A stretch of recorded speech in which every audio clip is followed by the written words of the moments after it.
Yo, what's going on, everybody? It's your boy Bleu. There's a channel where we talk on topics politically, biblically, and socially, trying to find a true seek understanding and be the light. So this one is actually going to be interesting. If you guys haven't been much aware of the situation that's been going on, or the case, one of the cases that's been happening in Texas is the Austin Metcalf, really Karmelo Anthony case, in which Karmelo, high schooler, apparently, shining student at his school or whatever the case may be, I don't know. He stabbed an opposing track player while they were at a track meet, stabbed him and killed him, essentially.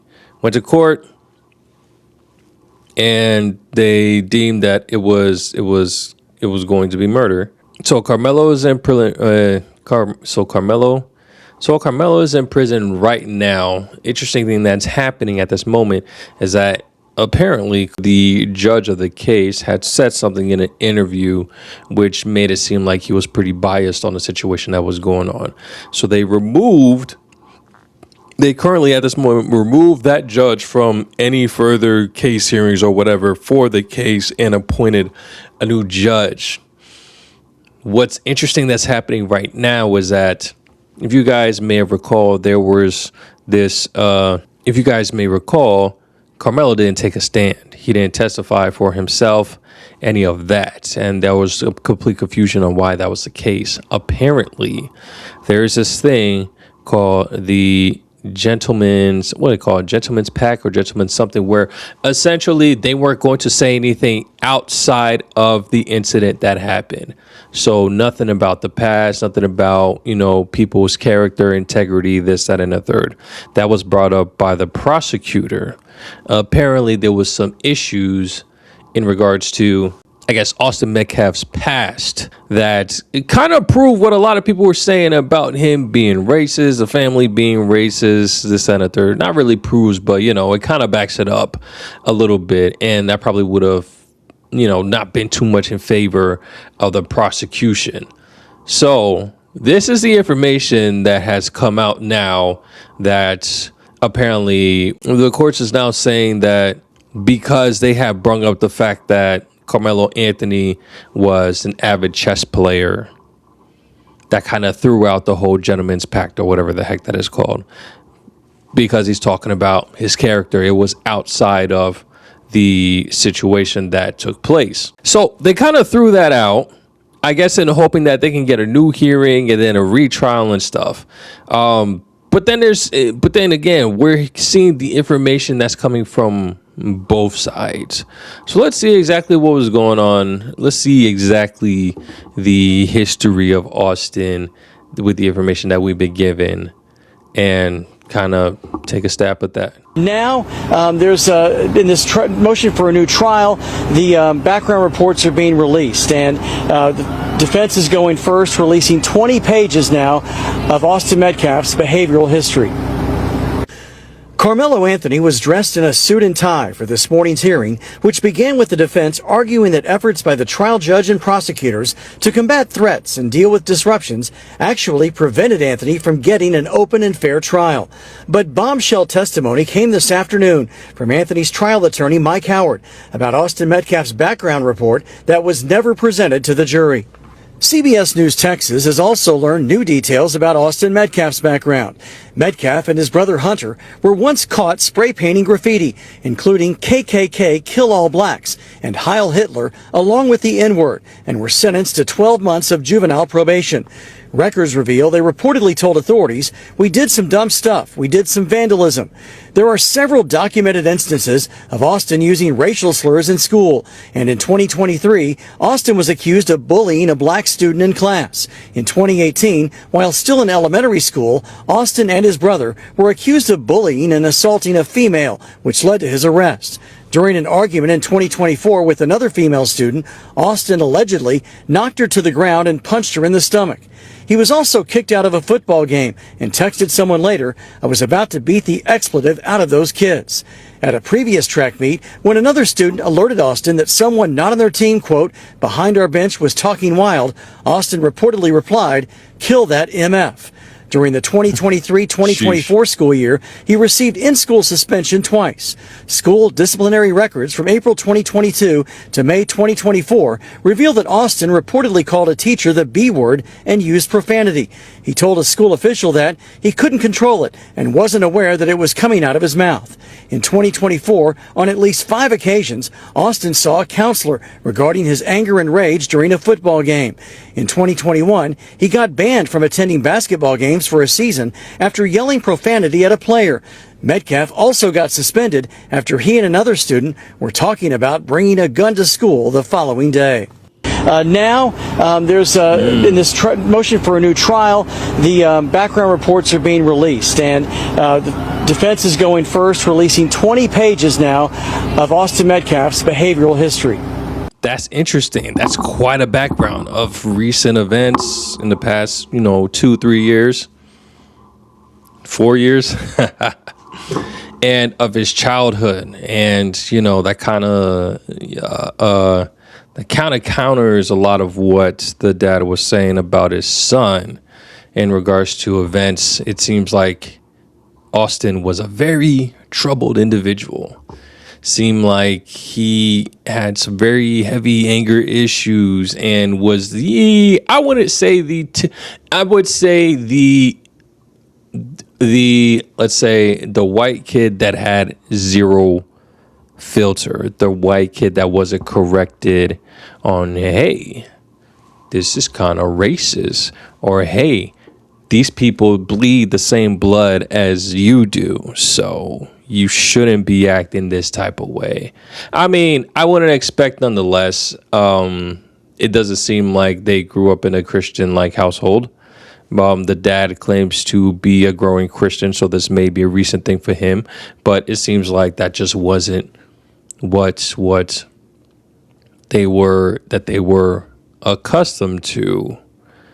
And even then, I'm starting to, the more that I'm dealing with kids, the more that I see children, I'm seeing that just because they had a troubled adolescence doesn't mean that they can't grow and learn from their ways when they get older. Now, the only concern with that is how much damage do they cause during that adolescence. So definitely puts a different light in Austin, and give a little more details on some of behaviors. I can't really say that's his character 1,000%, because remember, this is 17 years and these are just a few instances, but I will say a lot of unwanted behaviors, for lack of a better term. And I can see why the prosecutor didn't want this information to be let out in the courts, which doesn't make sense. But what also doesn't make sense was even worse information that we're now finding out because of the information that's been released and what Karmelo did recent. Let's go ahead and check that out. In the hours before this track meet on the day. And this is from Law and Crime. Law and Crime, they look at cases. If we're talking about things from unbiased perspective, they are unbiased. They just look at the facts. They just look at the information. And that is it. They may give some opinions, but they'll say that it's an opinion. But outside of that, they're going with the information that is given, which is what we're doing here. That Austin Metcalf lost his life because he says that Karmelo Anthony's girlfriend, hours before, told an assistant principal at their high school that the couple had broken up, and that she said she allegedly was afraid. She claimed that Karmelo Anthony was stalking her. WFAA says that the ADA also claimed today in the courtroom that Anthony was allegedly obsessed with guns, fights, and knives. So, based off of this information that we're seeing and hearing right now, we can see that it's kind of happening on both sides.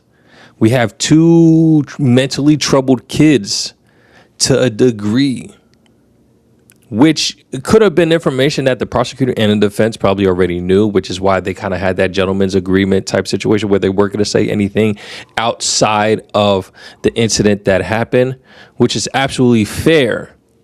Now that this information is out, it's like, okay, will Karmelo get a new trial?